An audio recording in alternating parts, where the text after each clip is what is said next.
14 फरवरी 2019 को जम्मू कश्मीर के पुलवामा में हुए आतंकी हमले में सीआरपीएफ के 40 जवान शहीद हो गए थे।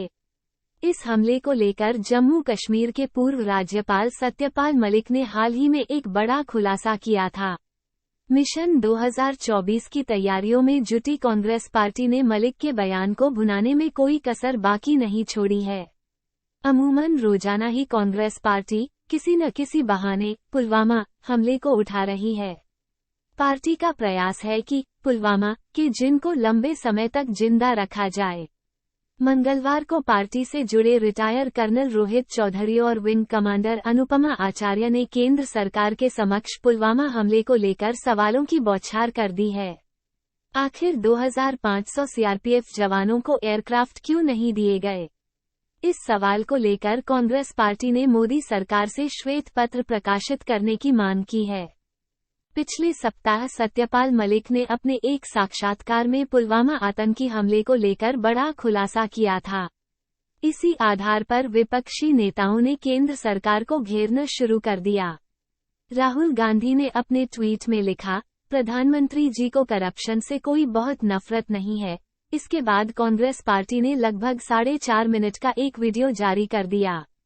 इसमें सीआरपीएफ पुलवामा हमले के सीन और सत्यपाल मलिक का साक्षात्कार दिखाया गया है। हालांकि जब ये हमला हुआ तो उस वक्त राजनीतिक दल लोकसभा चुनाव की तैयारियों में जुटे थे।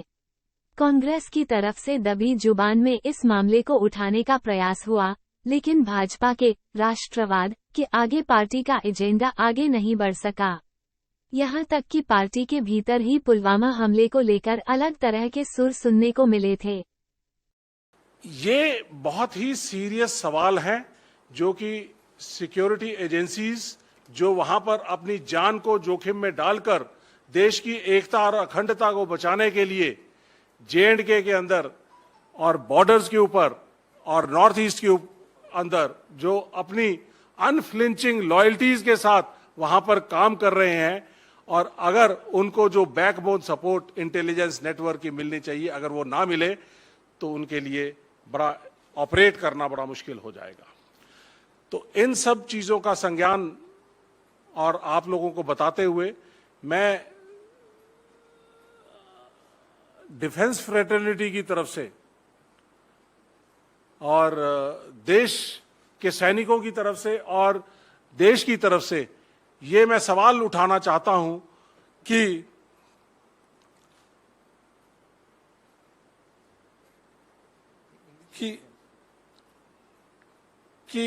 ये how this attack took place.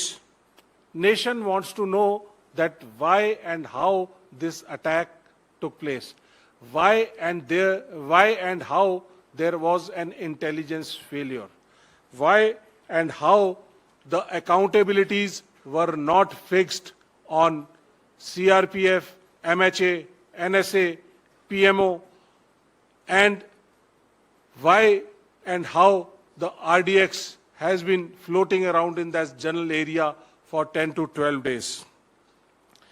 And how and why this lapses have been taken care of so that such incidents do not take place again.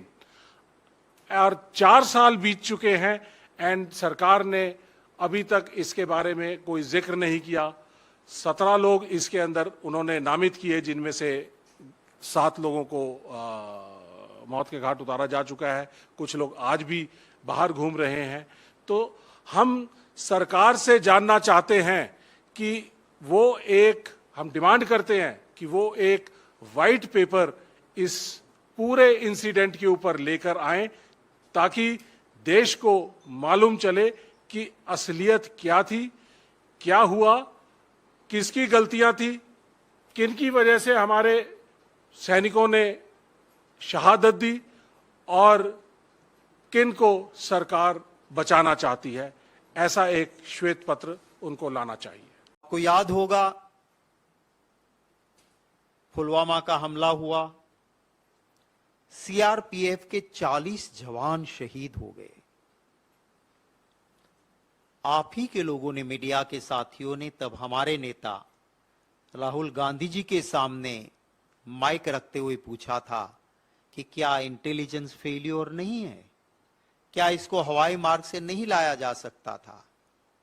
चुनाव सामने था, राजनीति हो सकती थी, पर एक मैच्योर्ड पॉलिटिशियन के नाते राहुल गांधी जी ने कहा था कि ये वक्त इन चीजों का नहीं है, यह वक्त कुछ और है, और संवेदनाएं जताई उन 40 जवानों के परिवार के प्रति, और ऐसी घटना के लिए चिंता व्यक्त की, पर कोई पॉलिटिकल बात नहीं की।